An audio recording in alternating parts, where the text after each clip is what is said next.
Hello and welcome to the Farming Week, the podcast brought to you by Agriland and AXA, keeping you up to date with all the latest in Irish agriculture. I'm Charles O'Donnell and I'm joined by Agriland journalist Aisling O'Brien. Well, there was some long-awaited good news this week for the group of farmers commonly referred to as forgotten farmers. These are farmers who were not able to avail of CAP supports for young farmers due to the way timelines fell between aid programmes for young farmers in multiple CAP programmes. There has long been calls from farm organisations to provide funding for the impacted farmers in recognition of this anomaly in support payments, and now this week those calls have come to fruition. What's been the update, Aisling? Yes, Charles. So, as you said, the forgotten farmers, or the long-established young farmers, as the Department of Agriculture refers to them, they are, as you said, defined as individuals who were under 40 in 2015 and began farming before 2008. And as you rightly said, due to the timing of when they entered agriculture, they were actually excluded from young farmer supports under the 2015 Common Agricultural Policy, meaning that they missed out on installation aid and other key supports which would have been available to their counterparts. So the Department of Agriculture carried out a survey in May of this group, and then this week on Tuesday we got confirmation from the department that a scheme was now open for applications for the forgotten farmers. And as we previously spoke about here as part of our budget 2025 coverage, there was €5 million earmarked to provide support to this group of farmers. So the amount paid to successful applicants, we're being told, is going to be dependent on the number of successful applications received, but the amount will not exceed €5,000 for any one successful applicant. So €5,000 is going to be the ceiling per farmer here. And online applications can be submitted up until 5:30 on August 13th. So that is a kind of a tight enough window. So if this does apply to you, make sure you get involved. So there is some T's and C's as always with these schemes. And to be eligible for this long established young farmers support, an applicant has to have submitted a basic income support for sustainability or BIS application under a herd number on which the farmer is included in 2025. They have to have submitted an application under the Basic Payment Scheme, the BPS, in 2015 under a herd number on which the farmer is included. They have to be aged no more than 40 in 2015, which means they were born on or after January 1st, 1975. They have to have set up as the head of an agricultural holding for the first time on or before December 31st, 2007, have successfully completed a recognised agricultural education course at FETAC level 6 or the equivalent by May 29th, 2015. They cannot previously have benefited under the Young Farmer Installation Aid Scheme, and they also could not have benefited under the Basic Payment Scheme National Reserve, including allocations under the so-called Scottish derogation, which was for people who never held entitlements under the single payment scheme but who actively farmed in 2013. So they are the terms and conditions that the department outlined, and the application has to be submitted online, as is the case with the vast majority, if not all schemes now, through the Ag Food portal available through DAFM. Now, the department said that a successful application to this scheme does not actually confer, doesn't mean that you're automatically going to be entitled to a payment under this scheme, and cross-checks will be made by the department to ensure that the cumulative state aid payments across various state aid measures made to the individual farmers in respect of the previous 3 fiscal years do not exceed the €50,000 state aid limit under EU rules. So that might come into play as well for some farmers out there. So obviously, as you said, Charles, this has been long called for by farm organisations and politicians alike. And one of the politicians reacting this week to the announcement was Chair of the Oireachtas Committee on Agriculture and Food, Andreas Moynihan. But he's welcomed the scheme, but he called for increased funding to support the forgotten farmers. And the Fianna Fáil TD for Cork North West said that the €5 million allocated in budget 2025 to support this group is only a first step in righting historic wrongs. And he said this is about justice and fairness. And he said the farmers were unfairly excluded from critical supports through no fault of their own. He said they've been overlooked for far too long, and this scheme is long overdue in terms of recognition recognition of their contribution to Irish agriculture. And he said he welcomes the scheme's introduction, but he feels it's only the beginning. And he said that the payment of up to €5,000 per farmer won't fully make up for the years of lost support. And he said he's going to continue to raise this issue with the Minister for Agriculture, Martin Hayden, during the upcoming budget negotiations. And he says if we're going to right a wrong, we must ensure that we get it right. Now, the Irish Farmers Association Rural Development Chair John Kern also reacted and said that the scheme is long overdue, but he said what's on the table falls far short of what the installation aid was in the past, and that is what they're looking for. And he said he made this clear with the Minister when they met to discuss their overall priorities for the upcoming budget this week. He said that €5 million was allocated in the last budget, and he said that there were commitments made that more would be secured if needed. And John Kern said the Minister now needs to follow through on this and secure the necessary funding and ensure that all forgotten farmers are not forgotten again. And he said that all eligible farmers, including those starting out in 2008 and thereafter, should get at least the equivalent amount as they would have received under the installation aid. Now, the Irish Creamery Milk Suppliers Association also welcomed the scheme, but again, some issues with the terms and conditions here, saying that the eligibility criteria that has been outlined is unfairly narrow and restrictive. And the ICMSA Deputy President, Eamon Carroll, said several outstanding issues remain to be addressed. And he said it was a matter of regret that the scheme risked excluding many deserving applicants. And he said a significant concern is the cut-off date of December 31st, 2007, which he said would exclude many farmers now in their late 40s or early 50s, and he called on the Department of Agriculture to extend the eligibility to include all farmers who entered the sector before 2015 and who never received young farmer payments. So it'll be interesting to see, Charles, if there are any tweaks ahead of budget 2026 to this scheme, but it is open now for applications. So if you are one of the forgotten farmers, just keep that date in mind. August 13th, 5:30 is the cut-off there. Well, we're going to move on now and talk about a very serious and still developing story, which is the outbreak of listeriosis arising from prepared dinners that were produced and packaged in Ireland. This outbreak has, it's understood, resulted in one death as well as several other cases of infection. Aisling, can you tell us more about it? Yes, Charles, this is, as you said, a very serious story. So on Sunday, Agriland first reported that various branded turkey and ham dinners were being recalled by the Food Safety Authority of Ireland, the FSAI, due to the possible presence of Listerio monocytogenes. And the products were produced by Ballymaguire Foods. Now, what we were told was symptoms of Listeria infection could include mild flu-like symptoms or gastrointestinal symptoms such as nausea, vomiting and diarrhea, and in rare cases the infection can be more severe, causing serious complications.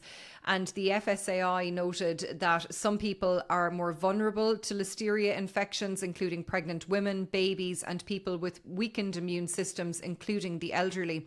And the incubation period, which is the time between the initial infection and first symptoms appearing in a person, is on average 3 weeks, but can range between 3 and 70 days. So then we received confirmation yesterday on Wednesday that the Food Safety Authority had issued a recall notice for a wider range of branded prepared dinners across several different ingredients, branded ranges and retailers. And the list of impacted products, which were again supplied by Ballymaguire Foods, extends to over 140 individual branded dinners and side dishes. Now, these meals and side dishes include certain products for Tesco, SuperValu, Centra, Aldi, The Happy Pear and other brands. And the FSAI has published a full list of the recalled products on its website and has requested retailers to remove the implicated products from sale and display recall notices as well at point of sale, which informs shoppers when they're in the shop to be aware if they've bought these products previously and may have them at home. So the FSAI said that products of all pack sizes, all batches and all best before dates are implicated. For all products, the country of origin is Ireland, and retailers, as I said, they're being requested to remove these products from sale. Wholesalers and distributors are requested to contact their affected customers and recall the implicated products and provide point of sale recall notices to their retail customers. Caterers should not use, obviously, these products either. And when it comes to consumers, Charles, this is very important because there's an awful lot of products involved here across a huge amount of different ranges and types of dishes as well. And so consumers are advised not to eat any of these implicated products and to check their freezers if they may have any of these products, that they've bought them in the recent past, and to dispose of them as well. And just to be very, I suppose, mindful that this is potentially a dangerous infection. Now, Ballymaguire Foods has confirmed as well in a statement yesterday that it temporarily suspended all production at one of its facilities as a precautionary measure following a recall of various branded prepared meals and side dishes. And the company said it had initiated a full precautionary recall of all products produced at one of its facilities following the identification of listeria bacteria as part of a quality control check. And it said that incidents of this nature are extremely rare for the company, and they said they're treating it with the utmost seriousness and are working closely with all parties to manage the situation swiftly and responsibly. And they said that immediately upon identifying the issue, they informed their retail and food service customers and engaged with all of the relevant authorities, including the Food Safety Authority of Ireland, the Health Service Executive, and the Regional Environmental Health Officer as well. And the company said it made the decision on Saturday to temporarily suspend all production at the affected facility, and they said that their internal team, supported by independent external experts, conducted a comprehensive assessment and implemented immediate corrective actions, and that actually included a full pharmaceutical grade clean down of the facility. And they said that in consultation with the relevant statutory bodies and their customers, they will resume production once it is confirmed safe to do so. And the company apologised to customers and consumers for the concern that this may cause. But as you rightly said at the introduction to this piece, sadly, the Food Safety Authority of Ireland confirmed yesterday that one person has actually died from a listeriosis infection, which is usually acquired, the authority said, as a result of eating contaminated food. And the HSE is currently investigating the death of the adult, and the executive said that 9 confirmed cases of listeriosis have now been identified in Ireland since Tuesday, and that a national outbreak control team is currently investigating the extensive outbreak of listeriosis. And according to the FSAI, a voluntary precautionary food recall of ready-to-heat meals is underway due to a link with the outbreak. So, as I said, Charles, make sure to go onto the FSAI website. There's obviously a huge amount of products implicated in this recall. So just to make sure that if you have those at home, just to make sure not to consume them and to throw them out. Moving on now, and this week saw the unveiling of the government's latest National Development Plan. While the priorities in the plan were, of course, issues like housing and infrastructure, there was additional funding allocated to the Department of Agriculture, Food and the Marine. Aisling, do we know what that funding will be used for? Yeah, we got an indication from Minister for Agriculture Martin Hayden of how he's going to use an additional €160 million, which has been earmarked for the Department of Agriculture under this revised National Development Plan. So overall, the National Development Plan has a total investment of some €275 billion between 2026 and 2035. So the Department of Agriculture's slice of that will be a capital allocation of just over €1.6 billion. So the extra €160 million, the Minister told us, which will be made over the period of 2026 to 2030, is going to be directed towards the TAMS scheme, the Targeted Agricultural Modernisation Scheme, and forestry as well. Now, the Minister said that investing in TAMS is one of his department's key priorities over the lifetime of this government. And he said the investment supports competitiveness on Irish farms, generational renewal, and crucially supports slurry storage, which will be, of course, a critical component in supporting Ireland's case for the renewal of our nitrates derogation with the European Commission. Now, last month, we did report here on the podcast that the Minister confirmed the approval of 100% of eligible applications received under tranches 6, 7 and 8 of TAMS 3.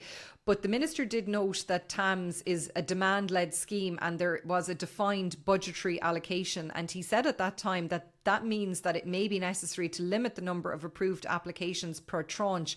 So it'll be interesting to see if this additional funding might ease the pressure on TAMS, and hopefully we might not see as many limitations that maybe had been flagged prior to this revised National Development Plan announcement. So the rest of the extra money that the Department of Agriculture are set to get over the coming years, some of it will be also used for forestry, as I said, and it will fund the Forestry Windblow Reconstitution Scheme, which of course relates to the damage caused by storms DAERA and Éowyn. And we know that the storms damaged some nearly 26,000 hectares of forestry across the country, of which around 11,500 hectares are in private ownership. And Minister of State with responsibility for forestry, Michael Healy-Rae, said the additional funds will support the department in addressing forestry windblow damage due to those storms. So over the coming months, Charles, the different government ministers are going to be setting out their priority programmes and projects and how they intend to spend this money under the revised National Development Plan. And as you said, there is some major headings, of course, in terms of housing and infrastructure. Some interesting, I suppose, pledges of funding, €3.5 billion for funding for ESB and EirGrid to fund enhanced energy grid capacity, €2 billion being provided to Uisce Éireann in 2025 to enable the delivery of 300,000 additional homes up to 2030, a further €2.5 billion in funding being provided to Uisce Éireann for large-scale projects over the period to the end of the decade. And we're being told as well that there will be about €74 million allocated for 291 projects for wastewater treatment across the country as well. And those projects will range from minor works right up to capital investments of over €2 million. And as part of this revised plan as well, the Department of Rural and Community Development will receive some €1.3 billion over the coming years. Now, Sinn Féin has come out and reacted to this updated plan. It said it offers no clear vision for rural Ireland, and the party's spokesperson on rural affairs, community development and the Gaeltacht, Conor D. McGuinness, said the plan offers no targeted funding or project pipeline to address the everyday infrastructure deficits facing rural communities. He said there was no capital plan here for rural roads, rural housing or public transport. He said there was no investment path for digital hubs, Garda stations, community centres or rural health facilities. He said there was nothing new for the rural families, workers or communities who are struggling to access basic services. And he said there was no joined up thinking on how rural regeneration, social inclusion or local development will be delivered. I suppose if the government were here, they would say that the details will be forthcoming as the government ministers outline what their priorities were, and that maybe this was just the headlines this week, Charles. But an awful lot of money, and interesting to see how that extra money in the department has been allocated as well for the coming years. Well, the unveiling of the National Development Plan comes at a time when Ireland and the EU is bracing for the economic headwinds that would result if no deal on tariffs is reached with the US. Well, the EU unveiled this week a €93 billion package of countermeasures in the event that trade talks with Donald Trump's administration fail. These countermeasures, should they prove necessary, will impact around €10.2 billion in goods imported by Ireland, although this figure is lower than previous government estimates. You can read more about that on Agriland.ie and the Agriland app. But moving on now, and this week Agriland has been putting a special focus on the issue of TB, and that's what we're going to talk about now. Aisling, at this point I suppose we and our listeners and our readers know the story with the TB figures, that they're going in the wrong direction. But we do now have the latest 12-month figures up to last month. So what's the latest data? Yeah, so the Department of Agriculture confirmed that a total of 43,290 bovine TB reactors were identified in the 12 months to June 2025. And the latest statistics also outline that by the end of quarter 2 of this year, 6,449 herds were restricted on a 12-month rolling basis. And we also got confirmation that as of June 29th this year, the herd incidence for TB had soared to 6.4% compared to 5.17% in June 2024. So the increase in reactor numbers in the 12 months to June of this year resulted in a corresponding jump, of course, as well in overall spending in the TB eradication programme to the end of the second quarter. And that stood at more than €52 million, which represents a 21% year-on-year jump in total expenditure compared to the same quarter last year. And as we previously mentioned, Charles, on the podcast, Department of Agriculture officials have told the Oireachtas Joint Committee on Agriculture and Food in June that the overall cost to the exchequer of the TB programme for this year could be as high as €130 million if the disease stays at current levels. And then next year that could rise to anything between 170 and 180 million euros. So really a lot of money being spent, and as you said, the figures going in the wrong direction all the time. And the primary driver of the increased costs has been compensation, we've been told, due to increased disease levels. And look, we are still awaiting proposals from government. Last month, Minister for Agriculture Martin Hayden said that he had received approval from Cabinet to address the escalating levels of bovine TB across the country, and we're still awaiting what those proposals, we have spoken about them here, on the podcast about what they may look like in terms of movements and wildlife and all the different components.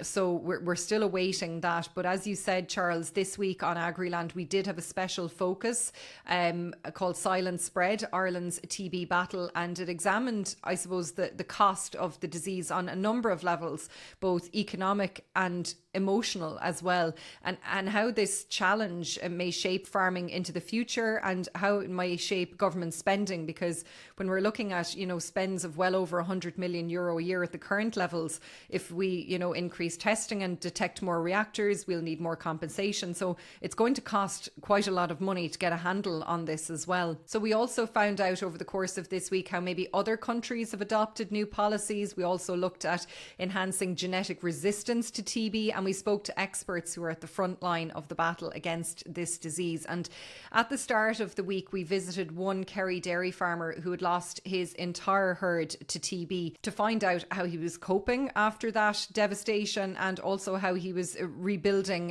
his herd and getting back into milking. And I suppose despite it being over 4 years now since Noel O'Connor lost his entire herd to TB, Charles, you could still see from the video on his farm how evident the scars still are today and the emotional toll all of that took on him. And he's based in Kilcooley in Ardfert, and he first experienced TB on his farm around 12 years ago, and he had two, I suppose, relatively minor outbreaks which led to the herd being locked up for periods of 4 months maybe. But it was really in 2021 when the full brunt of a TB outbreak would be felt on his farm, and it was a group of weanlings which he had sold to another farmer in the previous year following a clear herd test on Noel's farm. And those animals later showed up as reactors several months later. And the result of all of that was the Department of Agriculture informed Noel that his herd would be restricted pending a herd test. And devastatingly, he ended up losing around a quarter of his herd following the initial test. And then more animals were lost following further blood and skin tests. And at that stage then, when he'd lost about half of his milking herd, he was offered depopulation by the Department of Agriculture, and he felt that that might be the only course of action at that stage. And the day that the animals left his yard, it's etched in his memory, and you can hear it very clearly, the impact that day had on him from this clip. The lack of sound was the hardest. When the animals are in, there's always a cow snorting or coughing or noising, scratching her head. She'd come up to you and she'd give you a nudge for a scratch or whatever else. But there was nothing, just... Everything gone? Yeah, everything gone. So Charles, Noel and his family took some time off after losing his herd before they decided to buy more cows and get back into milking and to turn on the milking parlour again. But it is evident from the interview with Noel that the impact of what happened to him and his family is still very, very raw, and the fear of TB coming back onto his farm is very real as well. And he told me that their feeling is that it's just a matter of time before they go down again. And, you know, he did call for action at a national level to tackle this devastating disease. And look, if you haven't seen the interview with Noel, please do check it out, because I think it really does lay bare the emotional toll. We talk about numbers very often, Charles, but this is just one of those stories, one of those herds, one of those thousands of herds that go down with TB. And I think it really does lay bare the impact that TB can have on a farm family, on the animals, on the locality, on the community as well. And I really do want to thank Noel very sincerely, because it's not an easy thing to, I suppose, share very painful memories with the public. And I think that he's done a great service to a lot of other farmers out there who may be in similar situations and may feel very alone. So, you know, I think well done to Noel, and we wish him all the very best for the future. Yeah, well said, Aisling, and I just want to echo those sentiments myself as well. Just staying with livestock for a moment, the Irish Cattle Breeding Federation has announced that there will be changes included in the next genetic evaluation, which will be published at the later date of September. You can check out coverage on that from Agriland's beef specialist Breffney O'Brien on our website and app. But moving on now, and Northern Ireland's Department of Agriculture, Food and Rural Affairs has permitted the voluntary use of 3 Bluetongue serotype 3 vaccines in Northern Ireland. Aisling, can you tell us a bit more about this? Yeah, so as we know, Bluetongue, it's a viral disease, affects ruminants like cattle, sheep and goats, spread by biting midges. It is not present currently on the island of Ireland, and due to cases in Britain, the movement of live cattle and sheep from Britain to Northern Ireland and to the Republic of Ireland is currently suspended as well. But I suppose there is a constant risk here on the island that this disease could arrive, and would be devastating for our livestock sector to have Bluetongue. You see the impact of it across Europe as well, Charles. And as you said, a move this week by the Department of Agriculture in Northern Ireland permitting the use of these vaccines against this serotype 3, I suppose, strain of Bluetongue. So BTV3 is what you will see it referred to as well. So they're saying that they will allow the voluntary use of this subject to licensing. And they said these vaccines are intended to reduce the severity of clinical signs and mortality in affected animals, but they don't prevent infection or transmission. Now, Northern Ireland does remain, of course, as I said, free of the disease, but livestock keepers and veterinary practitioners will now be able to take early informed action as a precaution and as a secondary line of defence against the disease, DAERA said this week as well. And Minister for Agriculture in Northern Ireland, Andrew Murr, said while Northern Ireland does remain free of Bluetongue, he's now taken the decision to allow the use of these vaccines to give farmers and livestock keepers an additional safeguard alongside surveillance, prompt detection and control as well. And look, Agriland has been in touch with the Department of Agriculture here in Dublin to see if it might be replicated on this side of the border as well. So we're waiting for confirmation on that. But if you're listening to us from Northern Ireland and this is something you may be interested in, clear guidance is available on the DAERA website to farmers, to vets and the wider industry about how the vaccine licensing process will work in practice. So if you want to check that out, it's available on the DAERA website. And just sticking with animal health matters for a moment, the start date for the upregulation for antiparasitics in the Republic of Ireland, making them prescription only, has been deferred again by Minister Hayden. It was due to start from September, which was itself a deferred date, but now that has been deferred again to December 1st.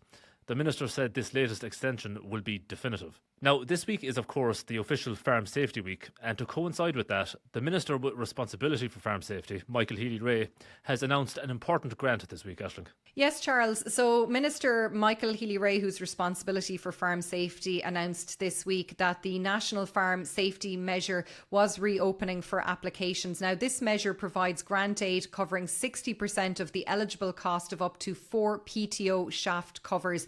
And over the past decade, farm vehicles and machinery machinery accounted for almost half of all fatalities on farms, and entanglement in PTO shafts has resulted in fatalities and, of course, life-changing injuries as well. Now, applications for this measure are open until Friday, the 7th of November, and it's applied at a rate of 60%, subject to a maximum eligible cost of €100 per PTO shaft cover for up to 4, as I said. Now, farmers who applied for grant aid under this measure in 2023 and 2024 are eligible to apply again this year. And Minister Michael Healy-Rae said the reopening of this measure is to encourage farmers to replace PTO shaft covers that are defective or missing as well. And he said that the greatest investment that farmers can make regarding farm safety is time. And that's, of course, time to identify the hazards on the farm and time to put corrective actions in place. And as you said rightly, Charles, the timing of this announcement is no coincidence, because this, of course, is Farm Safety Week 2025, which was an initiative originally launched over in the UK by the Farm Safety Foundation. It's coordinated here in Ireland by the IFA. And unfortunately, so far this year, to date, there have been 12 farming fatalities, which is actually the same amount as the total number of fatalities in farming in the whole of 2024. And of those 12 fatalities, 5 involved vehicles, and in 9 of the cases, the deceased were aged over 65. So I suppose everybody in the farming community is encouraging everybody involved in farming to use this week to take stock, to look at maybe the dangers on your farm and the risks that may be on your farm, and maybe to rectify those. And the IFA president, Francie Gorman, I think really summed it up this week when he said that this week is a powerful reminder that no job on the farm is worth a life. And just another interesting aspect, of course, it's not just safety but well-being that's covered by Farm Safety Week. And Fianna Fáil agriculture spokesperson Peter Chapp-Clear said this week that in his view, mental health is just as important as physical safety on our farms. And he encouraged farmers to take a moment to check in on their own well-being and that of their families, their friends and their neighbours as well. And I suppose it's just, something that to bear in mind as well. If you're feeling under pressure, if you're finding it hard to cope, to reach out, to speak to somebody and to seek the right supports, because as Deputy Clear rightly said, there is no shame in asking for help. Finally this week, one of the biggest events in the national dairy calendar is the Diageo Baileys Cow competition at the Virginia Show. And the judge for this year's event has been confirmed, Aisling. Yes, so it is one of the most respected titles in the Irish Dairy Show calendar, the Diageo Baileys Champion Cow. And no doubt the competition will be fierce again this year. Of course, it is one of the highlights of the annual Virginia Show in County Cavan, which takes place on Wednesday, August 20th. So the honour of tapping out this year's winner goes to Italian breeder Giuseppe Beltramino. And he lives southwest of the Italian city of Turin in the region of Piedmont, and he's a 40-year history of winning on the international showing circuit, so is certainly very qualified for the job. And his family runs the well-known Bell Holstein herd, and he remains actively involved in managing and exhibiting homebred cows alongside his brothers as well. And it is his first judging appointment in Ireland, Charles, and Giuseppe did give some insight into what he may be looking for in his winner. And he said when judging dairy cows, his first priority is production potential. I want to see a cow that looks like she can work hard and last. The winning cow will be balanced and have the overall presence that makes a great cow. And we look forward to that competition coming up in just a couple of weeks' time. Well, that unfortunately brings us to the end of today's podcast. Please don't forget to rate, review and follow The Farming Week on Spotify, Apple Podcasts or wherever you get your podcasts. We'd love if you could spare some time to give us 5 stars and share The Farming Week with anyone you think might be interested. From Aisling and myself, all the best.